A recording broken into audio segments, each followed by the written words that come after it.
La star chinoise du tennis, Peng Shuai a disparu. Puis le monde a commencé à se demander où elle était. Et cela pose un gros problème pour le Parti communiste chinois.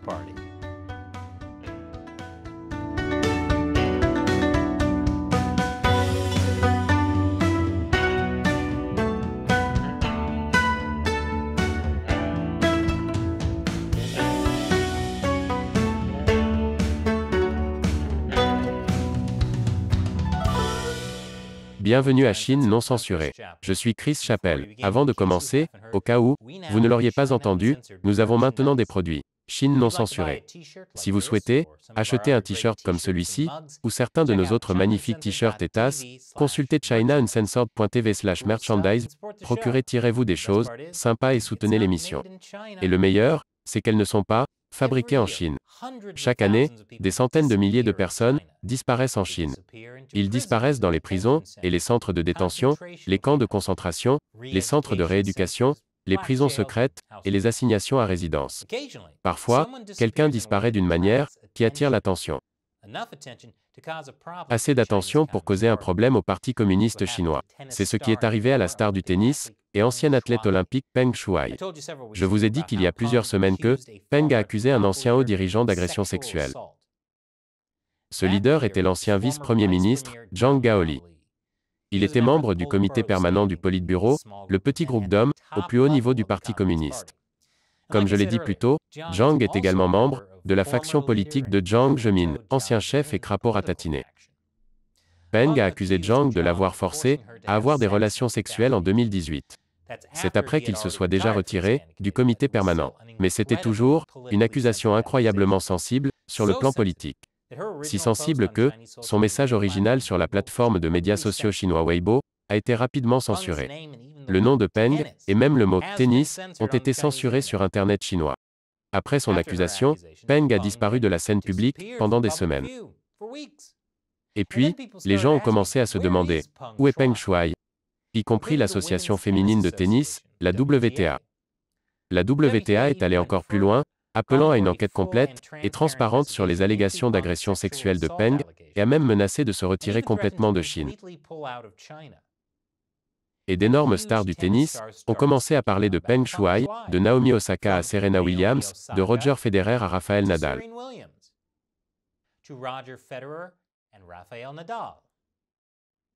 Je dois dire, quand les gens disent pourquoi la NBA a vraiment besoin de la Chine, et comment la NFL se démène pour attirer l'attention de la Chine, sans parler des Jeux olympiques, qui se déroulent en Chine.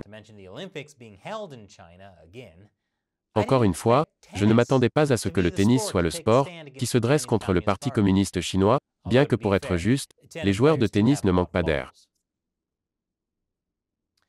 Mais c'est bien de voir une organisation, comme la WTA dire qu'elle serait prête à se retirer de la Chine, même si cela leur coûte des millions. Et l'histoire de la disparition de Peng Shuai a fait la une du monde entier.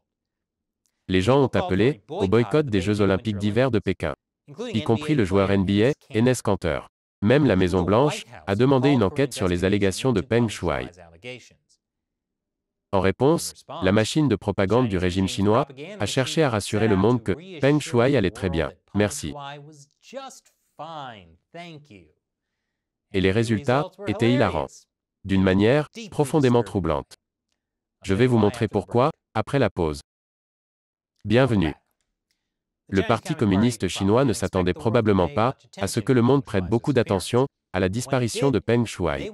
Mais quand c'est arrivé, ils sont passés en mode de contrôle complet des dégâts.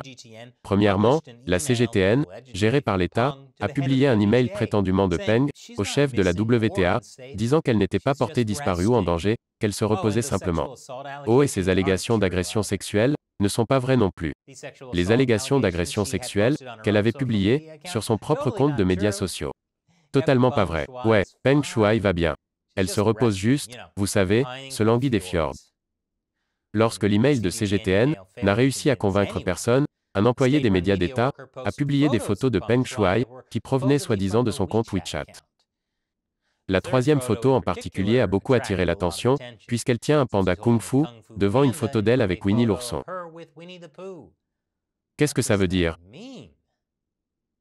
Mais même cela n'a pas réussi à rassurer les gens pour une raison quelconque. Ensuite, Hu Xijin, le rédacteur en chef de mon média d'État préféré, le Global Times, a commencé à publier des vidéos de Peng Shuai en train de dîner dans un restaurant. Dans la première vidéo, les gens mentionnent le rendez-vous à voix haute, comme vous le faites lorsque vous dînez.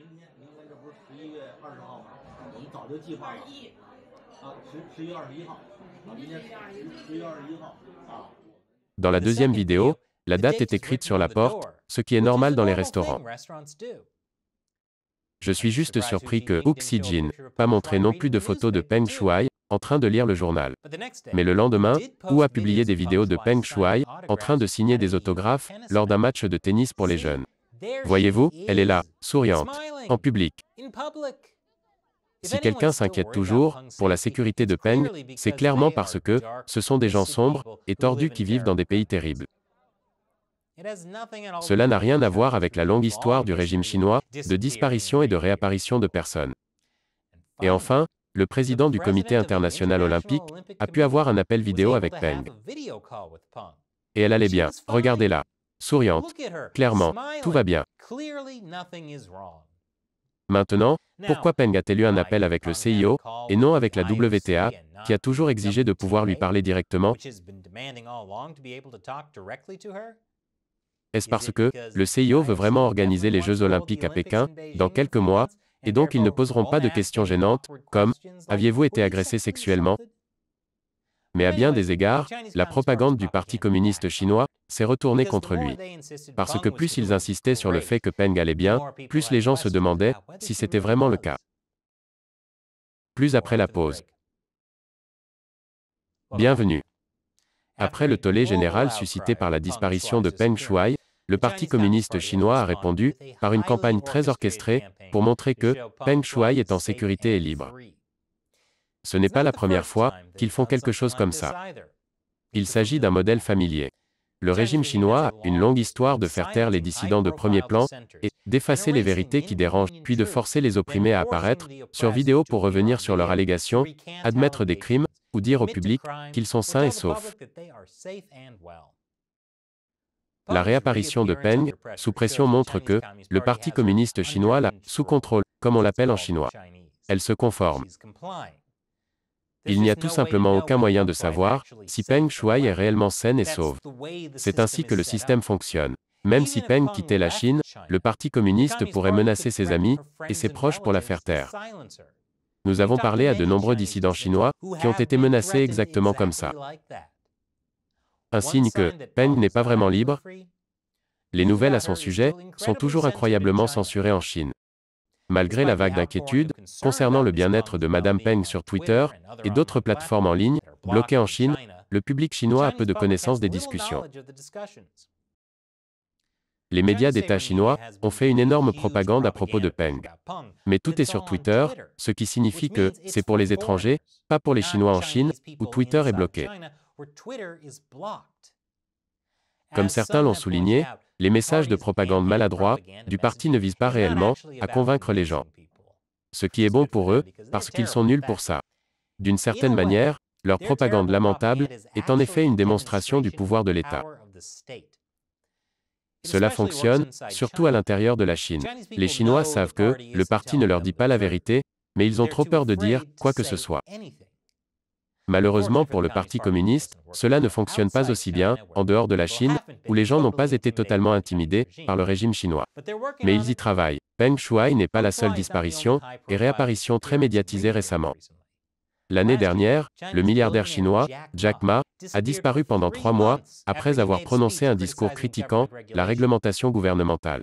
Au cours de l'été, l'actrice chinoise, Zhao Wei a été éliminée d'Internet chinois et n'a pratiquement pas été vue depuis. Mais ce sont toutes des personnes dont les disparitions ont été remarquées sur la scène mondiale.